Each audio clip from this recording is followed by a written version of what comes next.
अस्सलाम वालेकुम।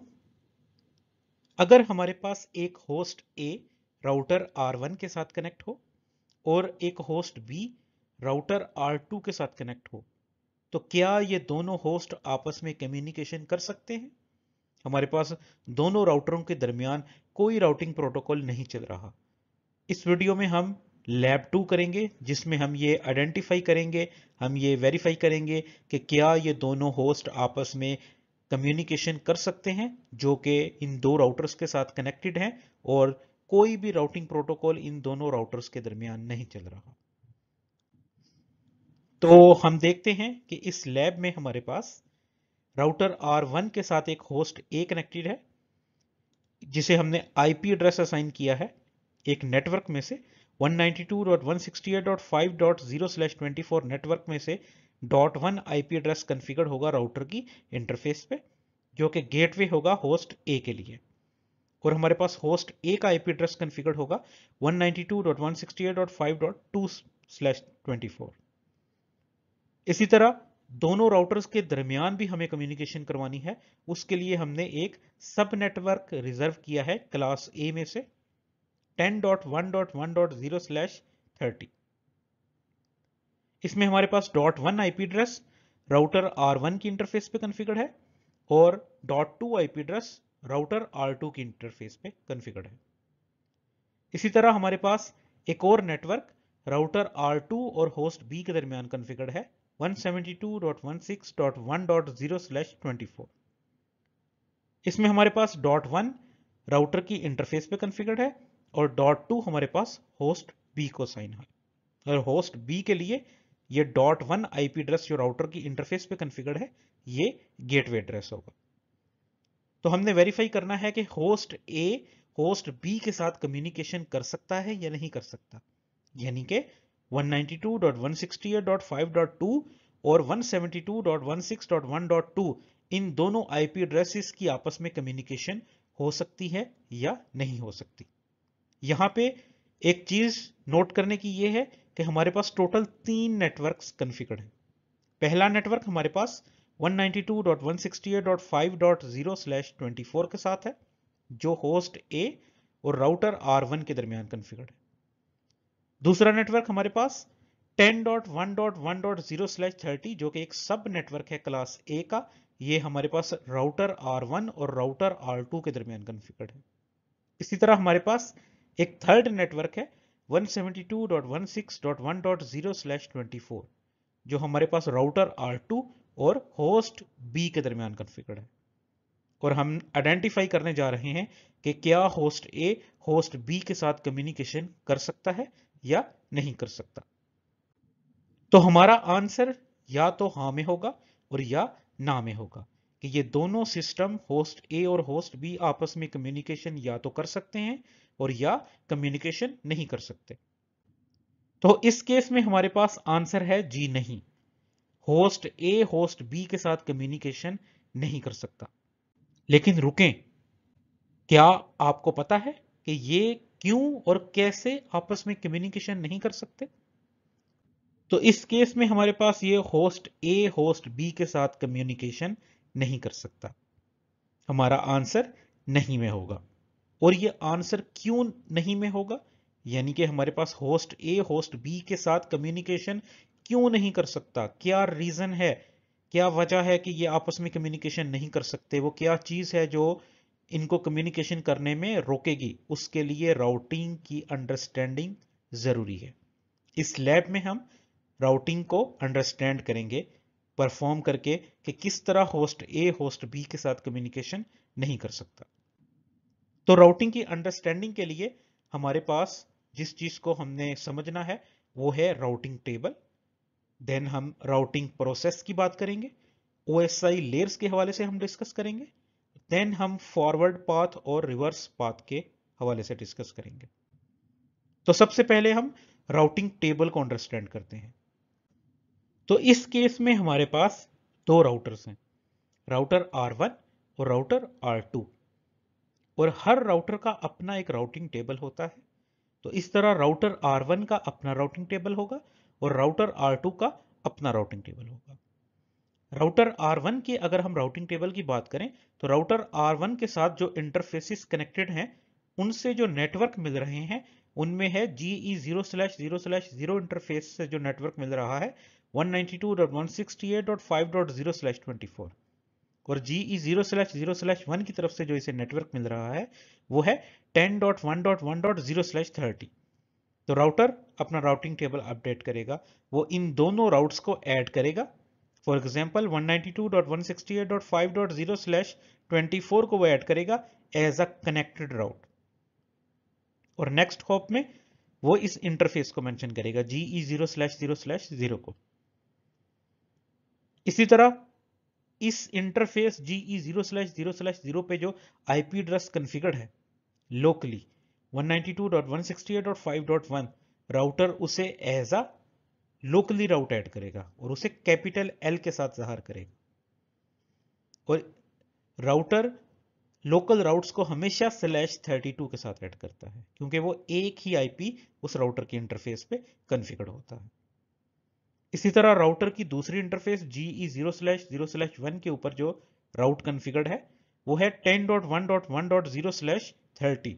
राउटर उसे ऐसा कनेक्टेड ऐड करेगा कि ये राउट कनेक्टेड है मेरी इंटरफेस GE0/0/1 पे और उसे एज अ नेक्स्ट हॉप उस इंटरफेस को इस राउट के साथ ऐड करेगा। इसके अलावा ये राउटर इस इंटरफेस पे जो आईपी लोकली कॉन्फ़िगर्ड है GE0/0/1 के ऊपर जो लोकली आईपी कॉन्फ़िगर्ड है वो है 10.1.1.1। राउटर उसे ऐड करेगा /32 के साथ और उसे कैपिटल एल से जाहिर करेगा कि ये लोकल राउट्स है। इसी तरह राउटर R2 का राउटिंग टेबल बनेगा। राउटर R2 को GE0/0/1 की तरफ से जो राउट मिल रहा है वो है 172.168.1.0/24। तो राउटर इसे एज अ कनेक्टेड ऐड करेगा और नेक्स्ट हॉप में वो इंटरफेस मेंशन करेगा GE0/0/1 और इस इंटरफेस के ऊपर जो लोकल आईपी कॉन्फ़िगर्ड है 172.168.1.1 उसे राउटर /32 के साथ ऐड करेगा क्योंकि वो लोकल राउट है। इसी तरह राउटर की दूसरी इंटरफेस GE0/0/0 की तरफ से जो इसे राउट मिल रहा है वो है 10.1.1.0/30। तो राउटर इसे अपने पास राउटिंग टेबल में ऐड करेगा एज अ कनेक्टेड राउट कि ये GE0/0/0 पे कनेक्टेड है और इस इंटरफेस पे जो आईपी एड्रेस कॉन्फ़िगर्ड है 10.1.1.2 राउटर इस इंटरफेस पे इस कॉन्फ़िगर्ड आईपी को as a local route add करेगा अपने राउटिंग टेबल में और उसे कैपिटल एल के साथ जाहिर करेगा और राउटर हमेशा इन लोकली कॉन्फ़िगर्ड राउट्स को जो कैपिटल एल के साथ हैं उन्हें /32 के साथ ऐड करता है क्योंकि वो उस राउटर की इंटरफेस पे एक ही आईपी कॉन्फ़िगर्ड होता है, इसलिए वो उसे /32 के साथ जाहिर करता है। तो राउटिंग प्रोसेस के हवाले से हम डिस्कस करते हैं। राउटिंग प्रोसेस को हमने 6 हिस्सों में डिवाइड किया है। सबसे पहले राउटर की इनकमिंग इंटरफेस के ऊपर एक मैसेज आएगा। ये मैसेज बिट्स की फॉर्म में आएगा। ये मैसेज एक पैकेट भी हो सकता है, ये कोई डेटा होगा जो बिट्स की फॉर्म में राउटर की इनकमिंग इंटरफेस पे रिसीव होगा। देन स्टेप 2 में राउटर इन बिट्स को डीकैप्सुलेट करेगा, इनको डीकैप्सुलेट करके ईथरनेट फ्रेम बनाएगा। स्टेप 3 में राउटर इस ईथरनेट फ्रेम में जो हमारे पास डेस्टिनेशन मैक और सोर्स मैक है उसमें से डेस्टिनेशन मैक को कंपेयर करेगा अपनी ही राउटर की इनकमिंग इंटरफेस के साथ और जब वो मैच हो जाएगा तो राउटर स्टेप 4 में फर्दर डी इनकैप्सुलेशन करके आईपी पैकेट हासिल करेगा। उस आईपी पैकेट में से राउटर देन स्टेप 5 में डेस्टिनेशन आईपी को कंपेयर करेगा अपने राउटिंग टेबल के साथ और राउटिंग टेबल के साथ कंपेयर करके वो आउटगोइंग इंटरफेस हासिल करेगा। इस प्रोसेस को हम राउट लुकअप भी कहते हैं।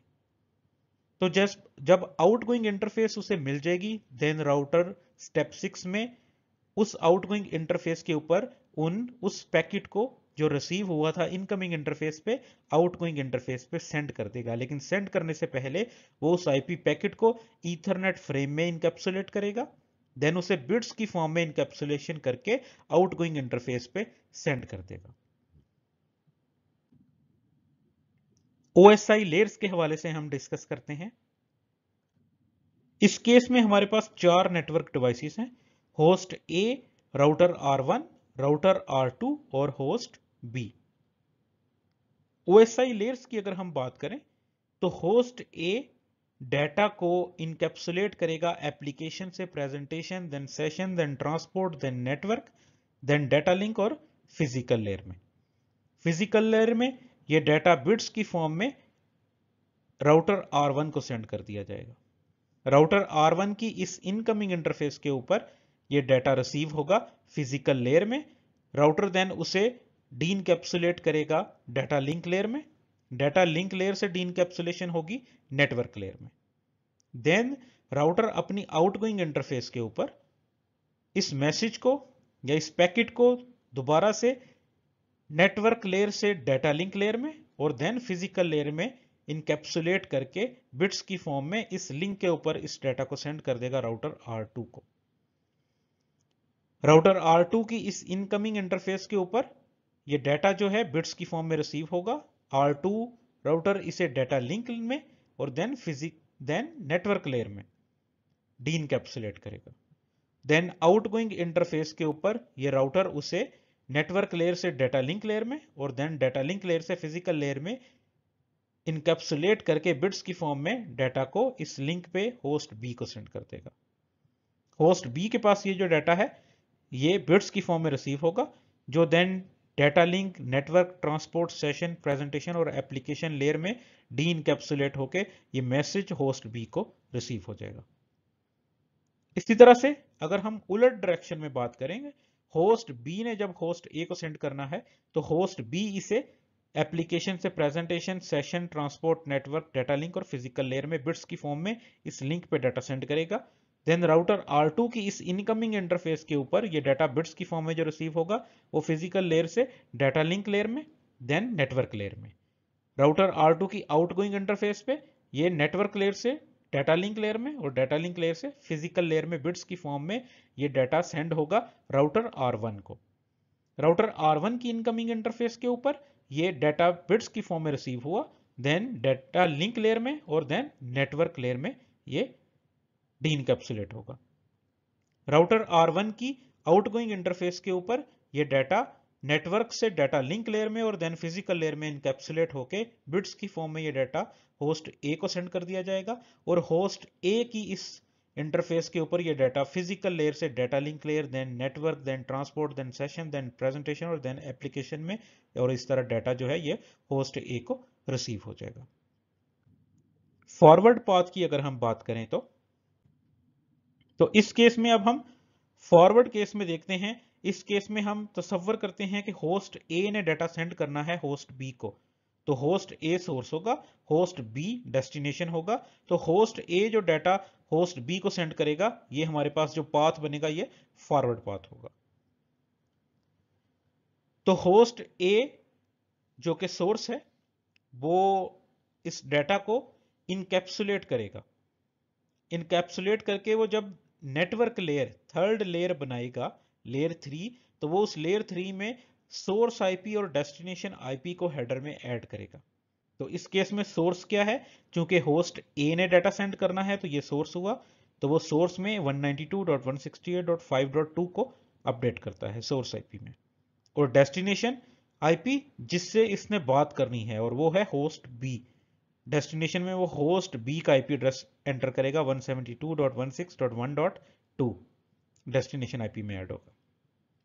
देन नेटवर्क लेयर से जब इनकैप्सुलेशन होगी डाटा लिंक लेयर में, तो डाटा लिंक लेयर में basically MAC address, destination MAC और सोर्स मैक ऐड होते हैं। तो सोर्स मैक इस केस में होस्ट ए का ये 4 टाइम्स ए ये ऐड हो जाएगा। और डेस्टिनेशन मैक क्या होगा, डेस्टिनेशन मैक बेसिकली डेस्टिनेशन का मैक एड्रेस नहीं होता। Destination MAC basically next hop का डायरेक्टली कनेक्टेड इंटरफेस का मैक एड्रेस होता है लेयर 2 पे। तो ये सोर्स होस्ट ए जो है लेयर 2 पे ये डायरेक्टली कनेक्टेड है राउटर R1 की GE0/0/0 इंटरफेस के साथ, जिसका मैक एड्रेस है BBBB। तो डेटा लिंक लेयर के हेडर में डेस्टिनेशन मैक में ये BBBB ऐड हो जाएगा। देन डेटा लिंक लेयर से ये इनकैप्सुलेट होके फिजिकल लेयर में बिट्स की फॉर्म में ये डेटा R1 को सेंड कर दिया जाएगा। R1 को ये डाटा फिजिकल लेयर में बिट्स की फॉर्म में रिसीव होगा इनकमिंग इंटरफेस पे, जो कि है GE0/0/0। राउटर R1 देन इस इन बिट्स को डी इनकैप्सुलेट करके डेटा लिंक लेयर बनाएगा। डेटा लिंक लेयर का हेडर जब वो हासिल करेगा तो बेसिकली उसे डेस्टिनेशन मैक और सोर्स मैक मिल जाएंगे। उसको पता लग जाएगा कि इस ये जो मेरे पास मैसेज आया है इसमें डेस्टिनेशन मैक क्या है और सोर्स मैक क्या है। देन राउटर R1 इस डेस्टिनेशन मैक को जो उस पैकेट में रिसीव हुआ है BBBB में, उसको कंपेयर करेगा अपने ही राउटर की इनकमिंग इंटरफेस के साथ BBBB। तो जब ये मैच हो जाएगा तो राउटर देन इसका थर्ड लेयर ओपन करेगा जो कि है नेटवर्क लेयर। और जब नेटवर्क लेयर का हेडर ओपन करेगा तो राउटर R1 को सोर्स आईपी और डेस्टिनेशन आईपी का पता लग जाएगा कि कौन सोर्स है और वो किस डेस्टिनेशन से बात करना चाहेगा। तो राउटर यहां पे इस डेस्टिनेशन आईपी को 172.16.1.2 को अपने राउटिंग टेबल में मैच करेगा और इसकी एंट्री राउटिंग टेबल में नहीं है। तो डेस्टिनेशन आईपी राउटर R1 के राउटिंग टेबल में उसकी एंट्री मौजूद नहीं है। राउटर R1 को पता ही नहीं है कि ये डेस्टिनेशन आईपी कहां है, क्योंकि उसके राउटिंग टेबल में एंट्री नहीं है। तो इस तरह राउटर R1 इस पैकेट को ड्रॉप कर देगा, क्योंकि राउटर R1 को पता ही नहीं है कि ये डेस्टिनेशन आईपी कहां पे है। तो इस तरह राउटर राउटिंग परफॉर्म कर रहा होता है और वो उस पैकेट को आईपी पैकेट को ड्रॉप कर देता है जो उसके राउटिंग टेबल में जिसकी एंट्री ना हो। तो हमने क्या देखा कि राउटर आईपी पैकेट को जो कि इनकमिंग इंटरफेस के ऊपर रिसीव हुआ है, उस आईपी पैकेट को ड्रॉप कर देगा अगर उसके उस आईपी पैकेट में जो डेस्टिनेशन आईपी है उसकी राउटिंग टेबल में एंट्री अगर एग्जिस्ट ना करे तो वो उसे ड्रॉप कर देता है। रिवर्स पाथ के हवाले से हम डिस्कस करते हैं। तो रिवर्स पाथ में हम यहां पे तसव्वुर करते हैं कि सोर्स ने डेस्टिनेशन को कोई डाटा सेंड किया तो उसका रिवर्स पाथ क्या होगा कि उसका रिप्लाई जो डेस्टिनेशन ने सोर्स को सेंड करना है। तो इस केस में हम क्या देखते हैं कि फॉरवर्ड पाथ तो कंप्लीट ही नहीं हुआ कि सोर्स ए ने जो डाटा डेस्टिनेशन को सेंड करना था, होस्ट ए ने होस्ट बी को जो डाटा सेंड करना था, उस फॉरवर्ड पाथ में वो डाटा तो R1 ने ड्रॉप कर दिया। तो फॉरवर्ड पाथ अगर कंप्लीट ही नहीं हुआ तो रिवर्स पाथ तो एग्जिस्ट ही नहीं करेगा, क्योंकि फॉरवर्ड पाथ ही कंप्लीट नहीं हुआ। रिवर्स पाथ तभी पॉसिबल है अगर फॉरवर्ड पाथ कंप्लीट हो। फॉरवर्ड पाथ पे अगर डाटा जाएगा तो ही रिवर्स पाथ पे वापस आएगा। फॉरवर्ड पाथ पे ही अगर वो ड्रॉप हो गया है तो there will be no reverse path, कोई रिवर्स पाथ नहीं होगा। तो इस तरह हमने क्या देखा कि फॉरवर्ड पाथ हमारे पास क्या था, सोर्स टू डेस्टिनेशन, और उसका जो रिप्लाई होगा फॉरवर्ड पाथ की ट्रैफिक का जो रिप्लाई होगा वो रिवर्स पाथ होगा डेस्टिनेशन टू सोर्स की तरफ। अब क्योंकि हमारे पास फॉरवर्ड पाथ कंप्लीट ही नहीं हुआ, डाटा तो ड्रॉप हो गया फॉरवर्ड पाथ में ही, तो हमारे पास रिवर्स पाथ नहीं होगा। हम डिस्कस करते हैं रिवर्स फॉरवर्डिंग पाथ के हवाले से। रिवर्स पाथ फॉरवर्डिंग क्या है हमारे पास कि हम तसव्वुर करते हैं कि with respect to host A, अगर होस्ट ए ने कोई डाटा होस्ट बी को सेंड करना हो तो होस्ट बी से जो वापस डाटा होस्ट ए को आएगा वो पाथ रिवर्स पाथ कहलाएगा। और उसके ऊपर अगर ट्रैफिक होस्ट बी जनरेट कर रहा है तो वो बेसिकली फॉरवर्ड ट्रैफिक होगी। तो इस तरह रिवर्स पाथ के ऊपर फॉरवर्डिंग ट्रैफिक जो दूसरा होस्ट जनरेट कर रहा हो उसे हम उस पाथ को हम रिवर्स फॉरवर्डिंग पाथ कहते हैं। तो इस केस में हम देखते हैं कि होस्ट बी ने ट्रैफिक जनरेट करनी है होस्ट ए को, तो host B application presentation session transport और देन नेटवर्क लेयर में जब हेडर बनाएगा तो वो उसमें सोर्स आईपी 172.168.1.2 को ऐड करेगा और डेस्टिनेशन आईपी 192.168.5.2 को ऐड करेगा, क्योंकि होस्ट बी इसमें सोर्स है और होस्ट ए अब डेस्टिनेशन है। देन इनकैप्सुलेशन होगी और डेटा लिंक लेयर का हेडर ऐड होगा। डेटा लिंक लेयर के हेडर में बेसिकली मैक एड्रेस ऐड होते हैं, तो सोर्स मैक ऐड होगा जो कि है FFFF होस्ट बी का मैक एड्रेस, और डेस्टिनेशन मैक जो कि डायरेक्टली कनेक्टेड इंटरफेस का मैक एड्रेस होता है नेक्स्ट हॉप की, जो कि इस केस में है GE0/0/1 और उसका मैक एड्रेस है EEEE, तो डेस्टिनेशन मैक में EEEE ऐड हो जाएगा। देन फर्दर इनकैप्सुलेशन होगी और ये फिजिकल लेयर में बिट्स की फॉर्म में डाटा R2 को सेंड कर दिया जाएगा। अब R2 के पास ये डाटा फिजिकल लेयर में बिट्स की फॉर्म में रिसीव हुआ। राउटर R1 ने इस डाटा को डी इनकैप्सुलेट करके डाटा लिंक लेयर का हेडर हासिल किया। जब डाटा लिंक लेयर का हेडर हासिल करेगा तो ये इसको डेस्टिनेशन मैक और सोर्स मैक के बारे में पता लगेगा। ये इसमें से इस डेस्टिनेशन मैक EEEE को अपनी ही इनकमिंग इंटरफेस के साथ कंपेयर करेगा और अगर ये मैच हो जाए तो देन राउटर नेटवर्क लेयर का हेडर ओपन करेगा। नेटवर्क लेयर के हेडर में इसे सोर्स आईपी और डेस्टिनेशन आईपी का पता लग जाएगा। अब यहां पे ये डेस्टिनेशन आईपी को कंपेयर करेगा अपने राउटिंग टेबल के साथ, तो 192.168.5.2 डेस्टिनेशन टेबल में जब कंपेयर करेगा तो इसे राउटिंग टेबल में एंट्री ही नहीं मिलेगी। जब राउटिंग टेबल में इसकी कोई एंट्री नहीं होगी इस राउट की, तो राउटर क्या करेगा, इस पैकेट को ड्रॉप कर देगा। तो इस तरह से होस्ट बी कम्युनिकेशन ही नहीं कर पाएगा क्योंकि राउटर R2 ड्रॉप कर देता है पैकेट को। इसे अब हम सिस्को पैकेट ट्रेसर में परफॉर्म करते हैं इस लैब को। तो हम दो राउटर्स लेंगे, हमारे पास ये दो राउटर्स आ गए, राउटर 0 और राउटर 1। देन हम दो सिस्टम्स लेंगे, यहाँ पे PC के नाम से आ रहे हैं, और हम इन्हें आपस में कनेक्ट कर देंगे। PC 0 को हम राउटर R1 की GE0/0/0 के साथ कनेक्ट कर रहे हैं। राउटर 0 की GE0/0/1 को हम राउटर R1 की 0/0/0 इंटरफेस के साथ कॉन्फ़िगर करेंगे, और राउटर R1 की GE0/0/1 को हम PC 1 के साथ कनेक्ट करेंगे। अपनी आसानी के लिए हम इन इंटरफेसेस के नाम यहाँ मेंशन कर देंगे ताकि हमें कॉन्फ़िगरेशन करते वक्त आसानी हो। 0/0/1, इसी तरह ये कनेक्ट है राउटर R1 की GE0/0/0 के साथ, और राउटर की GE0/0/1 कनेक्ट है सिस्टम के साथ। तो ये हमने इन राउटर्स की इंटरफेसेस को हमने नाम मेंशन कर दिया ताकि कॉन्फ़िगरेशन जब हम करें तो हमें आसानी हो।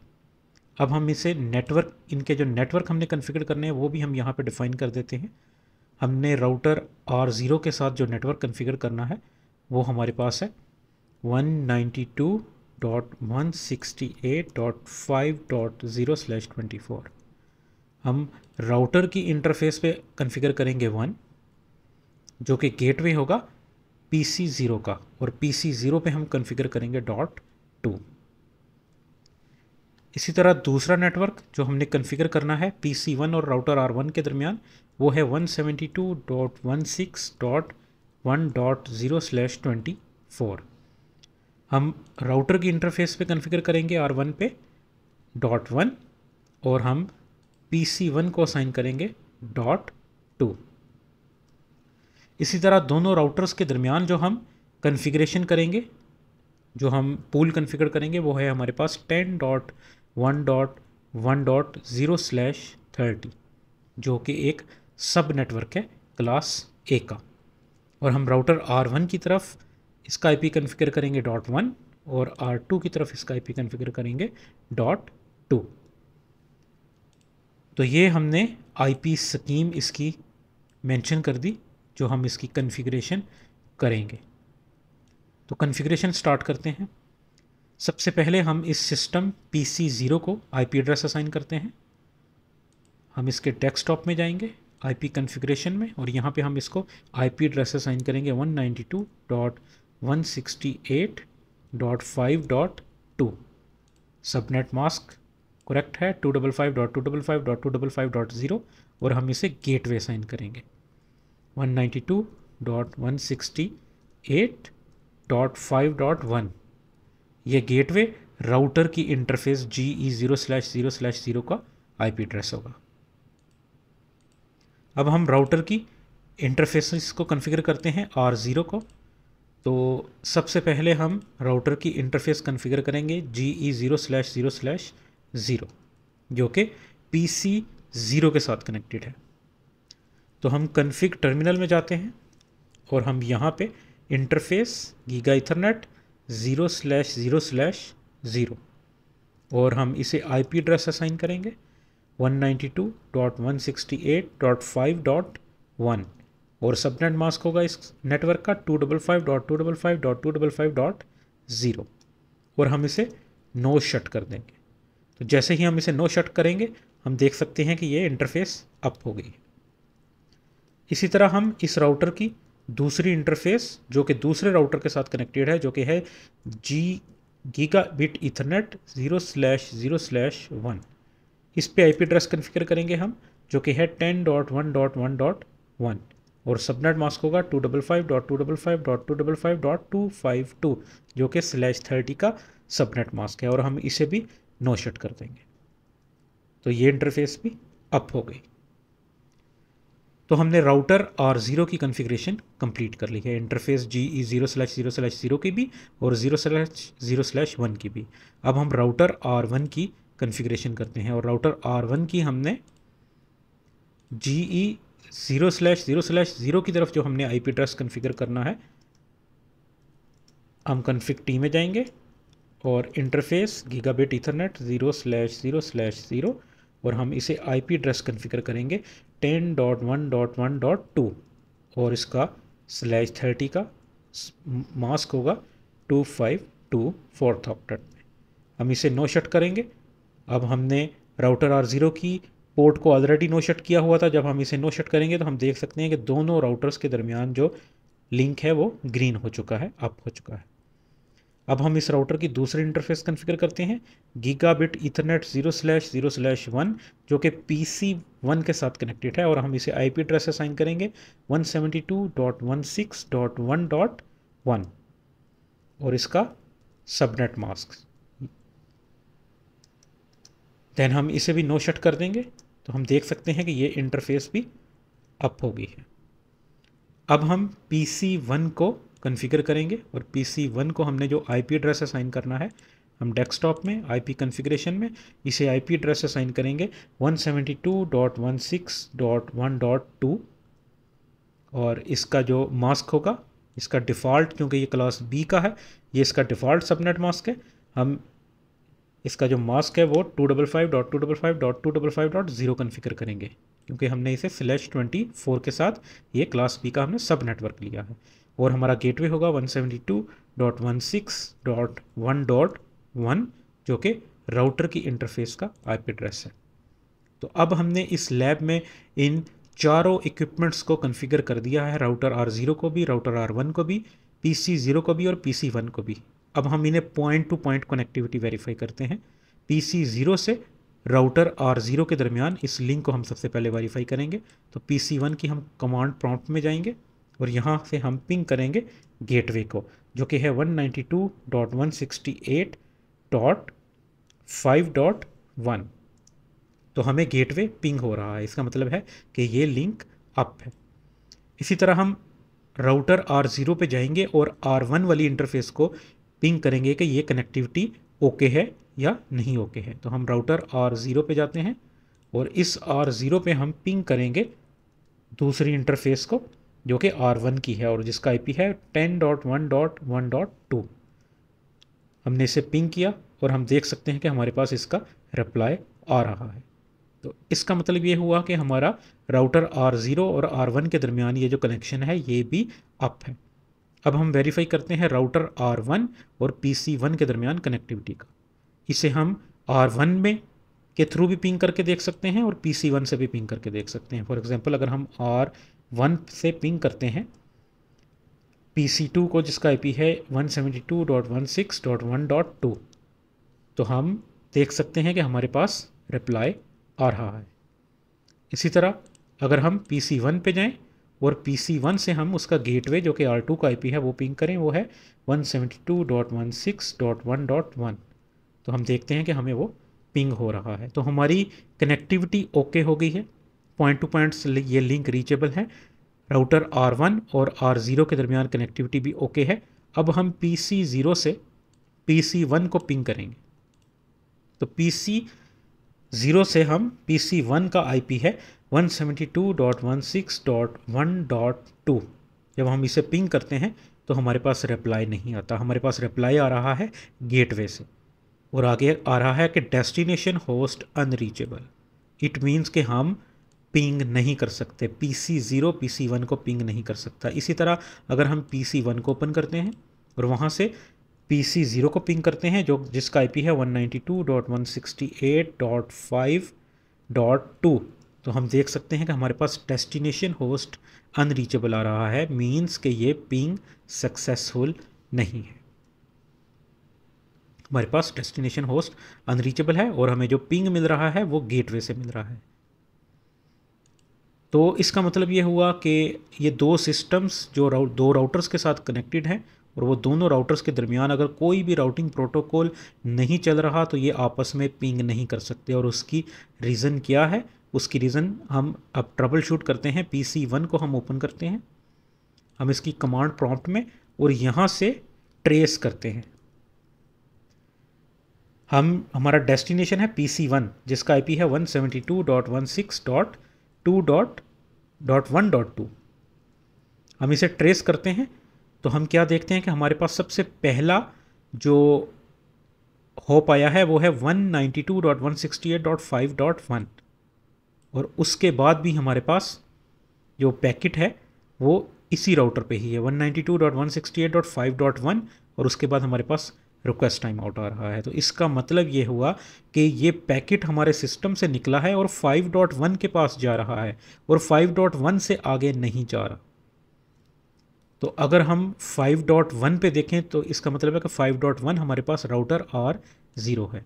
तो R0 को अगर हम ओपन करें और यहाँ पे इसका राउटिंग टेबल चेक करें, शो IP राउट, तो हम देखते हैं कि इसके IP राउटिंग टेबल में डेस्टिनेशन की एंट्री नहीं है। PC2 जिसका IP एड्रेस है 172.16.1.2 या उसका जो नेटवर्क है 172.16.1.0/24, वो राउटर R0 के राउटिंग टेबल में एग्जिस्ट नहीं करता। यहाँ पे सिर्फ दो एंट्रीज हैं जो कि राउटर की डायरेक्टली कनेक्टेड इंटरफेसेस हैं।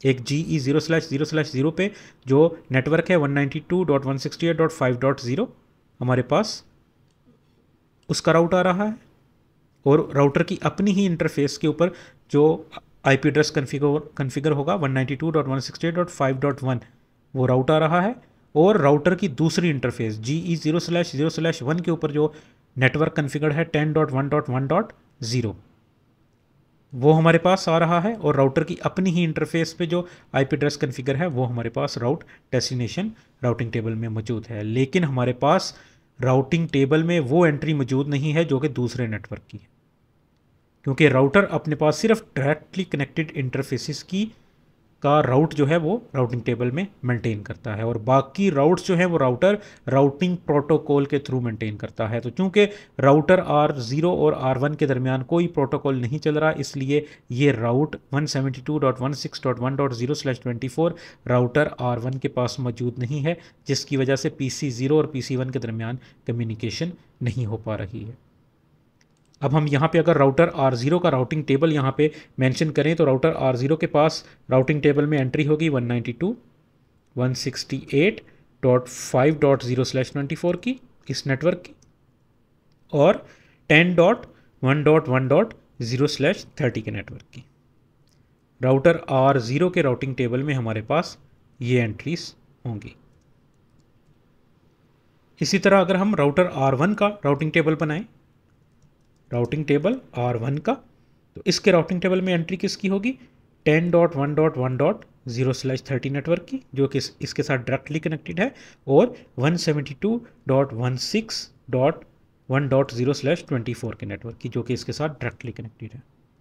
तो हम यहाँ पे देख सकते हैं कि राउटर R0 के पास 172.16.1.0/24 की एंट्री मौजूद नहीं है, इसलिए PC0 से ट्रैफिक उसकी तरफ नहीं जाएगी। और राउटर R1 के पास हमारे पास 192.168.5.0/24 के नेटवर्क की राउटिंग टेबल में एंट्री नहीं है, जिसे हम R1 के राउटिंग टेबल को ओपन करके वेरीफाई कर सकते हैं। यहाँ पे अगर हम शो IP राउट की कमांड एंटर करें तो हम देख सकते हैं कि राउटर R1 में 192.168.5.0/24 की कोई एंट्री मौजूद नहीं है।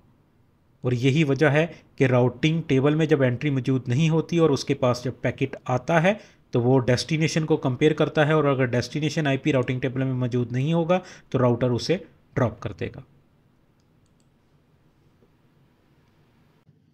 तो क्या होगा कि अगर हम कम्युनिकेशन करवाना चाहें इन दोनों होस्ट की, तो अगर हम ये चाहते हैं कि होस्ट A होस्ट B के साथ या वाइस वर्सा ये कम्युनिकेशन हम करवाना चाहते हैं, तो हमें क्या करना होगा?